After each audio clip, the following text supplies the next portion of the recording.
Hello, welcome back to my channel. ಇವಾಗ ನಾವು ಸಿಂಪಲ್ಲಾಗಿ ಮೀನು ಸಾರು ಹೇಗೆ ಮಾಡೋದು ಅಂತ ನೋಡೋಣ. ಮೊದಲಿಗೆ ನನ್ನ ಚಾನಲ್ನ ಸಬ್ಸ್ಕ್ರೈಬ್ ಮಾಡ್ಕೊಳ್ಳಿಲ್ಲ ಅಂತ ಹೇಳಿದರೆ ಸಬ್ಸ್ಕ್ರೈಬ್ ಮಾಡ್ಕೊಳ್ಳಿ. ಇವಾಗ ಮೀನು ಸಾರು ಹೇಗೆ ಮಾಡೋದು ಅಂತ ನೋಡೋಣ. ಮೆಣಸು ಸ್ವಲ್ಪ, ಮೆಣಸು, ಕೊತ್ತಂಬರಿ, ಜೀರಿಗೆ ಸ್ವಲ್ಪ. ಇವಾಗ ಒಂದು ಸ್ಟವ್ ಮೇಲೆ ಅದಕ್ಕೆ ಮೆಣಸು ಹಾಕಿ ಸ್ವಲ್ಪ ಫ್ರೈ ಮಾಡ್ಕೋಬೇಕು.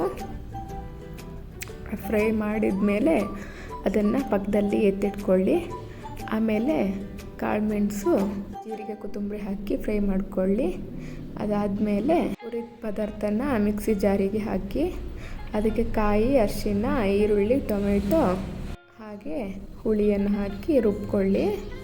ಆಮೇಲೆ ಸ್ಟವ್ ಮೇಲೆ ಒಂದು ಪ್ಯಾನ್ ಇಟ್ಕೊಂಡು ಅದಕ್ಕೆ ಸ್ವಲ್ಪ ಆಯಿಲ್, ಆಮೇಲೆ ಕರಿಬೇವು, ಆಮೇಲೆ ಈರುಳ್ಳಿ ಹಾಕಿ ಫ್ರೈ ಮಾಡ್ಕೋಬೇಕು. ಅದಾದ ನಂತರ ಟೊಮೆಟೊ ಹಾಕಿ ಅದನ್ನು ಸ್ವಲ್ಪ ಫ್ರೈ ಮಾಡ್ಕೋಬೇಕು.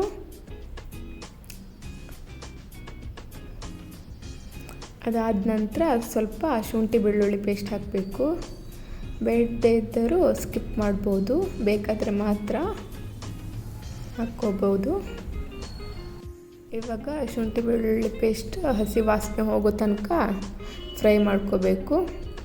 ಆಮೇಲೆ ರುಬ್ಬಿಟ್ಕೊಂಡಿರೋ ಮಸಾಲ ಹಾಕಿ ಅದಕ್ಕೆ ಸ್ವಲ್ಪ ಎಷ್ಟು ಬೇಕೋ ಅಷ್ಟು ಕ್ವಾಂಟಿಟಿಯಲ್ಲಿ ನೀರು ಹಾಕಬೇಕು. ಆಮೇಲೆ ಅದು ಸ್ವಲ್ಪ ಕೊದಿ ಬಂದ್ರ ಮೇಲೆ ಅದಕ್ಕೆ ಸ್ವಲ್ಪ ಉಪ್ಪು, ರುಚಿಗೆ ತಕ್ಕಷ್ಟು ಉಪ್ಪನ್ನು ಹಾಕಿ ಕುದಿಸ್ಬೇಕು. ಅದು ಕುದಿ ಬಂದಮೇಲೆ ಅದಕ್ಕೆ ಮೀನು ಹಾಕಬೇಕು. ಮೀನು ಹಾಕಿ ಒಂದು ಕೊದಿ ಬಂದಮೇಲೆ ಸ್ಟವ್ ಆಫ್ ಮಾಡಿ ಪಕ್ಕದಲ್ಲಿ ಇಡಿ. ಇವಾಗ ಮೀನು ಸಾರು, ರುಚಿಯಾದ ಮೀನು ಸಾರು ಸವಿಯಲು ಸಿದ್ಧ. ಎಲ್ಲರೂ ಮನೆಯಲ್ಲಿ ಟ್ರೈ ಮಾಡಿ ಕಮೆಂಟ್ ಬಾಕ್ಸಲ್ಲಿ ಕಮೆಂಟ್ ಮಾಡಿ. ಇವತ್ತಿನ ಅಡುಗೆ ನನ್ನ ಹಸ್ಬೆಂಡಿದು. ಟೇಸ್ಟ್ ಹೇಗಿದೆ ಅಂತ ನೋಡಿ ನನಗೆ ಕಮೆಂಟ್ ಬಾಕ್ಸಲ್ಲಿ ಕಮೆಂಟ್ ಮಾಡಿ please. Subscribe, like, share, comment. Bye bye, take care.